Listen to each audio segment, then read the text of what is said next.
الرحمن الرحیم۔ برادران اسلام، الحمدللہ دروس سابقہ میں سیدنا علی رضی اللہ تعالیٰ عنہ کی شان بیان ہوئی تھی۔ آج کے درس میں عظمت علی اور شہادت علی رضی اللہ تعالیٰ عنہ کا بیان ہے۔ سیدنا علی رضی اللہ تعالیٰ عنہ کو جب خلافت کے لیے ارباب حل و عقد نے مجبور کیا، آپ نے کہا بھی مجھے نہیں ضرورت ہے، التمسوا غیری، کسی اور کو تلاش کرو۔ انہوں نے کہا حضرت ہم آپ کے بغیر کسی اور کو خلیفہ نہیں بناتے۔ بہرحال حضرت علی رضی اللہ تعالیٰ عنہ خلافت مان گئے، لیکن حالات اتنے خراب تھے۔ یہ وہی دن تھے جب بلوائیوں نے حضرت عثمان کو شہید کیا تھا۔ تو حضرت عثمان رضی اللہ تعالیٰ عنہ کی شہادت کے بعد بالکل ایک بلوے کی کیفیت تھی مدینہ منورہ میں، کوئی سکون نہیں تھا۔ سیدہ عائشہ صدیقہ رضی اللہ تعالیٰ عنہ مکہ مکرمہ گئی ہوئی تھی عمرے کے لیے، وہاں ان کو اطلاع ملی حضرت عثمان کی شہادت کی۔ سیدہ عائشہ رضی اللہ تعالیٰ عنہ ان کے لیے بے حد غمگین ہوئیں، دعائیں کیں، اور عبداللہ ابن زبیر بھی آ گئے۔ انہوں نے کہا کہ کافی دیر ہو رہی ہے، ہمیں چل کر حضرت علی پر دباؤ ڈالنا چاہیے کہ ان ظالموں کو پکڑیں۔ اگر حضرت عثمان کا قصاص لینے میں تاخیر کر دی گئی تو کوئی اور حادثہ بھی ہو جائے گا۔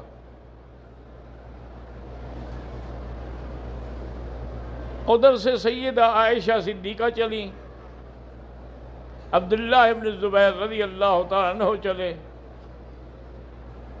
ادھر سے سیدنا علی رضی اللہ تعالیٰ عنہ بھی اپنی تقریباً فوج کو لے کے یہ بھی روانہ ہوئے۔ راستے میں جا کے دونوں کا ٹکراؤ ہوا، ان کے خیمے ادھر لگ گئے، ان کے ادھر لگ گئے۔ حضرت علی نے آدمی بھیجا کہ اماں جان میں آپ سے ذاتی طور پہ مل کے بات کرنا چاہتا ہوں۔ انہوں نے کہا کہ بالکل آ جائیں، وہ میرے بیٹے ہیں۔ حضرت علی رضی اللہ تعالیٰ عنہ گئے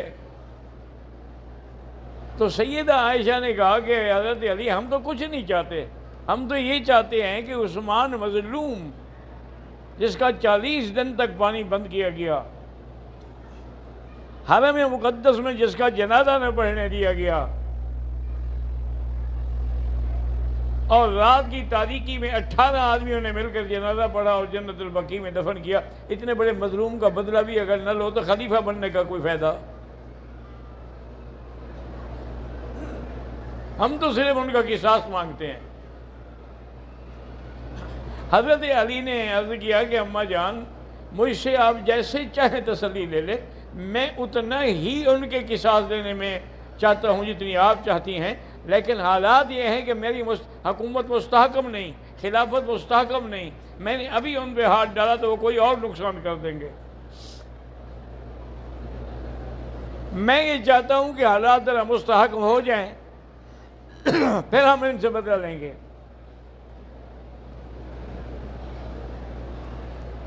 آپس میں الحمدللہ اتفاق و اتحاد ہو گیا۔ تو انہوں نے کہا کہ ٹھیک ہے، اب آپ کا ہمارا کوئی جھگڑا نہیں، جھگڑا تو صرف قصاص عثمان پہ ہے۔ واپس آ گئے۔ وہ بلوائی جو تھے وہ بھی تو ان دونوں کے کیمپ میں موجود تھے نا۔ ان کو سمجھ آئی کہ اگر ان کی صلح ہو گئی تو پھر ہماری تو خیر نہیں ہے، پھر ہماری تو بوٹیاں بھی کتوں کو نہیں ملیں گی۔ انہوں نے یہ کیا کہ جب سکون سے دونوں کیمپ سو گئے کہ صلح ہو گئی الحمدللہ الحمدللہ، سب سو گئے، تو انہوں نے آخری رات میں جب نیند کا غلبہ ہوتا ہے کچھ آدمی بھیجے حضرت عائشہ کے کیمپ میں، جا کے حملہ کر دیا اور کہا کہ علی کی فوج آ گئی، اور کچھ آدمی بھیجے حضرت علی کے کیمپ میں اور کہا کہ عائشہ کی فوج آ گئی، تلواریں چل پڑی، سینکڑوں بندے شہید ہو گئے۔ رضی اللہ عنہ، حضرت عائشہ رضی اللہ تعالیٰ عنہ کا ہودج بھی کٹ گیا، گر گیا، تو سب سے پہلے پہنچے حضرت علی، انہوں نے جا کے چادر ڈالی اماں پہ،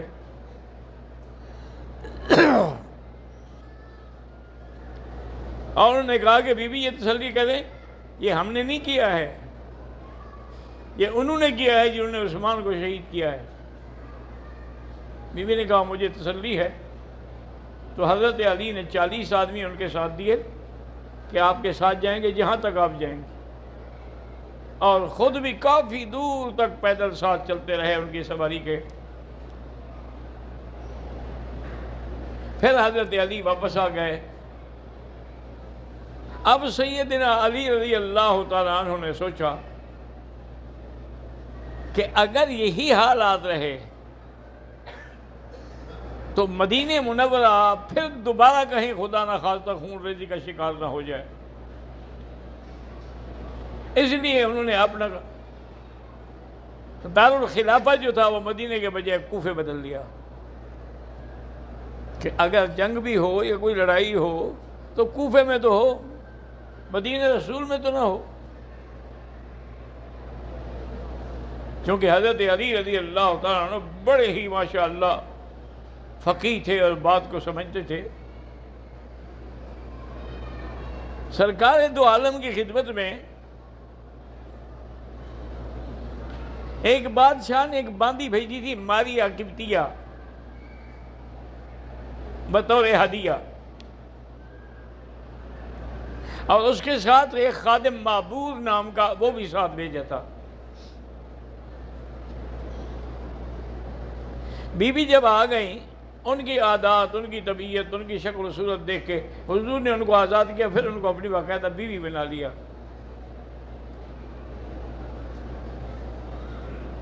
ایک دن آقا انعامدار صلی اللہ علیہ وسلم نے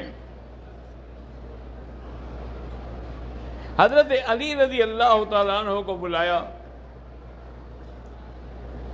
اور فرمایا کہ علی، لوگ کہتے ہیں کہ معبور نامی جو آدمی ہے یہ آپ کی عدم موجودگی میں آپ کے گھر میں جاتا ہے،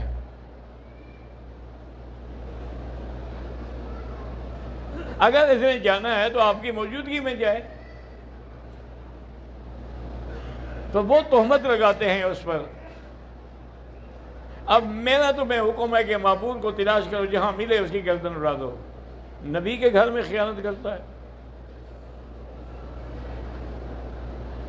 حضرت علی رضی اللہ تعالیٰ عنہ ان کو ڈھونڈتے ڈھونڈتے ایک جگہ پہنچے تو وہ ایک انصاری کے باغ میں کنویں کی منڈیر پہ بیٹھا ہوا تھا۔ تو حضرت علی نے تلوار نکالی اور کہا یا عدو اللہ، اللہ کے دشمن تیار ہو جاؤ تلوار کے لیے، نبی کے گھر میں جاتے ہو۔ حضرت علی کی تلوار اور حیدر کرار کی گرجدار آواز جو تھی وہ گرا بیچارہ، تو اس کی چادر بھی اتر گئی۔ اب لوگ چادر گول باندھتے ہیں نا، تو اب آدمی گرے تو صاف بات ہے کہ ساری چادر گلے میں جا پڑے گی۔ حضرت علی نے دیکھا کہ وہ تو مرد ہی نہیں ہے بیچارہ، وہ تو قوت مردمی والا بھی نہیں، وہ تو خنثی مشکل ہجڑا ہے۔ آپ نے قتل نہیں کیا، آپ نے کہا چلو دور ہو جاؤ۔ واپس آئے، حضور نے فرمایا ہاں ما فعلت یا علی، کیا کیا ہو گیا؟ اس نے وہ تو مرد ہی نہیں ہے بیچارہ، تو میں اس کو کیسے قتل کر دیتا؟ آپ نے فرمایا احسنت، بہت اچھا کیا تو، اگر قتل کر دیتا اس کے قتل کا ذمہ داری ہمارے سر پہ آتی، چونکہ میں نے آرڈر دیا تھا۔ وہ تو جیسے بادشاہوں کی عادت ہے کہ وہ اپنے گھر میں ہیجڑوں کی فوج بھی رکھتے ہیں جو ان کی عورتوں کی خدمت کریں اور ان سے ڈر بھی نہ ہو زنا کا۔ حضرت سیدنا علی رضی اللہ تعالیٰ عنہ کچھ دنوں کے بعد حضور صلی اللہ علیہ وسلم کی خدمت میں آئے تو آپ نے فرمایا کہ فلاں عورت جو ہے اس نے اعتراف کیا ہے زنا کا، اور اس کا حمل بھی موجود ہے، اس سے بڑی گواہی کی کیا ضرورت ہے، جا کے اس کو قتل کرو۔ حضرت علی رضی اللہ تعالیٰ عنہ فرماتے ہیں میں جب آیا تو میں نے دیکھا کہ اس عورت نے تو ابھی ابھی بچہ پیدا ہوا ہے، نفاس میں ہے بیچاری. تو میں نے کہا اچھا ٹھیک ہے میں تمہیں قتل نہیں کرتا، لیکن جب بچہ بڑا ہو جائے پھر آنا، پھر تمہارا فیصلہ کریں گے. چونکہ آپ نے فرمایا کہ اب نفاس میں اس کو قتل کروں یا کوڑے ماروں یا ایسے ہی مر جائے گی. حضور نے فرمایا کہ ماذا فعلت یا علی، کیا کیا؟ میں نے کہا یا رسول اللہ وہ تو بیچاری نفاس میں ہے، بچہ پیدا ہوا ہے، میں اس کو اس حالت میں کیسے کوڑے ماروں؟ احسنت، تم نے بہت اچھا کیا. تو حضرت علی کو اللہ نے بہت بڑی فقاہت عطا فرمائی تھی. آپ کو 6 درہم کہیں سے ملے تھے، وہ بھی مزدوری کے. آپ نے بی بی فاطمہ کو دیے کہ یہ رکھ دو، میں نے فلاں آدمی کو دینی ہے، وہ آئے گا تو پھر میں منگوا لوں گا. آپ بیٹھے ہوئے تھے کہ ایک آدمی آیا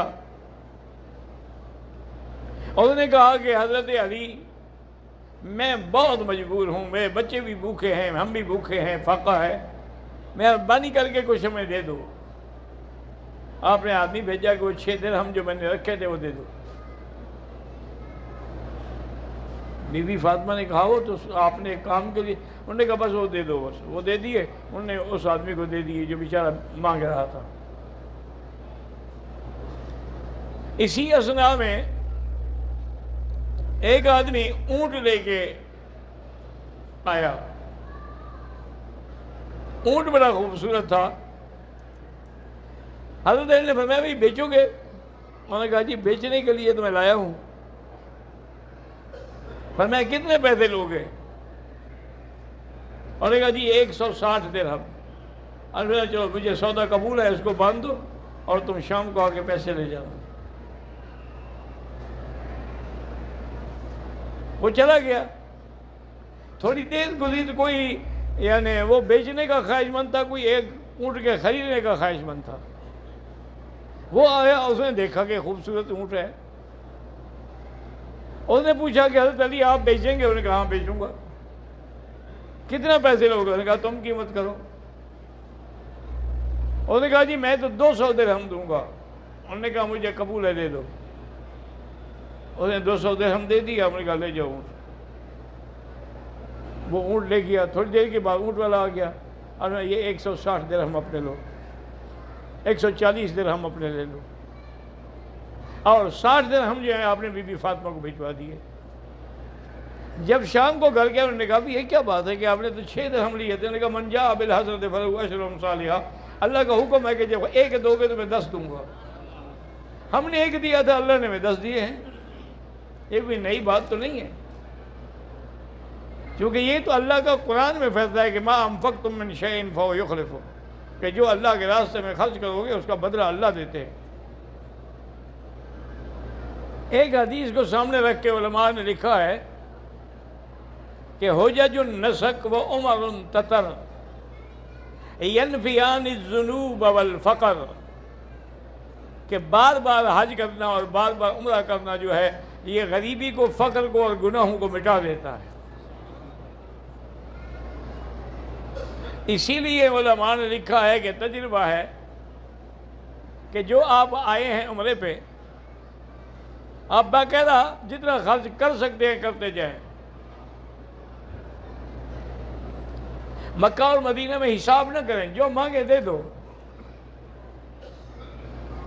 اس کے بدلے میں اللہ تبارک و تعالیٰ آپ کو عطا فرمائیں گے، چونکہ اس کا فائدہ ہے کہ جو تم راستے میں خرچ کرو گے اللہ کے، اللہ تمہیں اس کا بدلہ دے گا.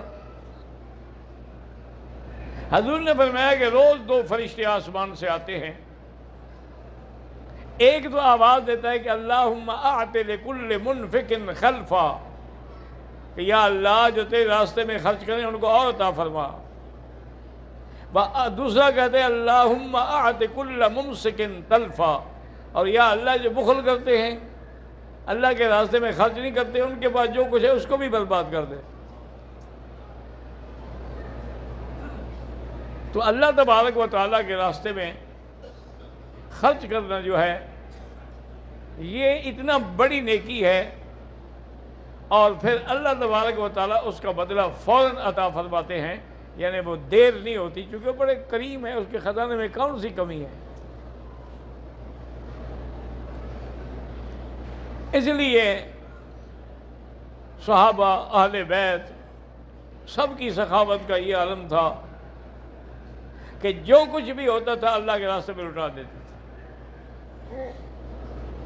ایک دن کئی عرصے سے بھوک تھی، فاقہ تھا حضرت علی کے گھر میں، بچے بھی فاقے سے تھے، بیوی فاطمہ بھی فاقے سے تھی، ان بیچاروں کی آنکھیں اندر دھنس گئیں بھوک سے۔